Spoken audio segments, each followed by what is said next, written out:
The Mariners have done it again. নিজেদের ISL হিস্ট্রিতে second ISL cup ঘরে তুলল মোহনবাগান।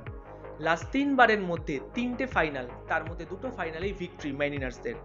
শুধু তাই না, 2020-21 সিজনে মুম্বাই সিটি এফসির পর অনলি সেকেন্ড টিম হিসাবে একটা সিঙ্গেল সিজনে আইএসএল লিগ শিল্ড আর আইএসএল ট্রফি দুটোই জিতে ফেললো সবুজ মেরুন। সল্টলেক স্টেডিয়ামে 12ই এপ্রিল বেঙ্গালুরু এফসির এগেনস্টে 2022-23 আইএসএল সিজনের রিক্যাপ দেখতে চলেছিল ইন্ডিয়ান ফুটবল ফ্যান্সরা। ফার্স্ট হাফ ভিজিটার্সদের একরকমের যথেষ্ট ঝাঁজ থাকলেও বাগান ডিফেন্স সেটা সামলে নেয়।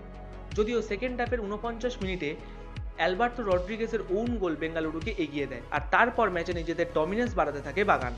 অ্যাজ আ রেজাল্ট ম্যাচের 72 মিনিটে ডি বক্সের ভেতরে চিংলেন সানা সিং এর হ্যান্ডবল থেকে পেনাল্টি পায় বাগান, আর সেই পেনাল্টিটাকে গোলে কনভার্ট করতে ভোলেননি জেসন কামিংস। এরপর ফের একবার খেলা গড়ায় এক্সট্রা টাইমে, আর এক্সট্রা টাইমের প্রথম 6 মিনিটেই ফর দ্য ফার্স্ট টাইম বাগানকে ম্যাচে লিড এনে দেয় জেমিস ম্যাকলারেন। এরপর আর সেই গোল শোধ করে উঠতে পারেননি সুনীল ছেত্রীর ব্রিগেড। শেষ 3 বছরে ইন্ডিয়ান ফুটবলে পিওর ডমিনেন্স দেখিয়ে এসেছে বাগান, আর 3 বছরে 5 নম্বর ট্রফি ঘরে তোলা সেটা তার এক বিরাট প্রমাণ। Congratulations to Mohun Bagan.